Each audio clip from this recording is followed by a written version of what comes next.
In Massachusetts, we're fortunate enough to have 3 million acres of forest, thousands of miles of rivers and streams, and hundreds of thousands of acres of wetlands. The problem is they're dissected and fragmented by a network of over 35,000 miles of roads.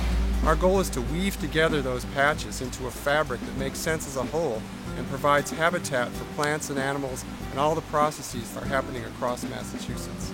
Today we're here to look at the way that animals move through the landscape and the barriers that can be posed by roads and highways.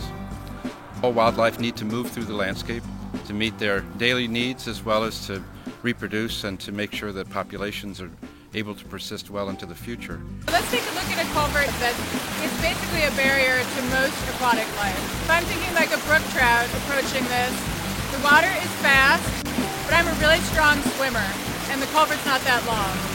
So it's going to take some energy for me to get through it, but I'll probably be successful.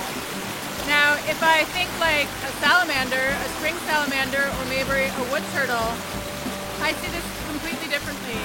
I see really fast water, I see a narrow, dark culvert, and no place to rest inside of it.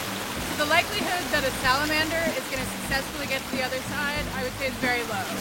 Undersized structures like these are not only harmful for wildlife, they're also more likely to fail in major rain events, which can put roads as well as people at risk.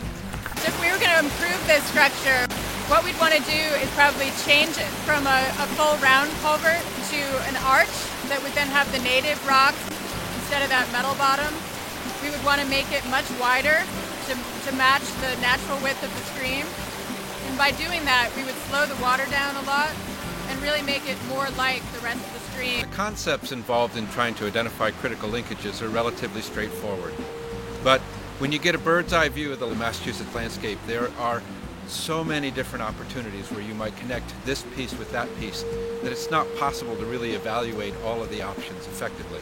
Now, using the best science that we have available, we're able to do a more objective analysis and identify where we have most strategic opportunities to reconnect the environment. Sometimes there's a danger when we work on projects like this that people focus too much on salamanders or the fish that we're trying to help cross the road.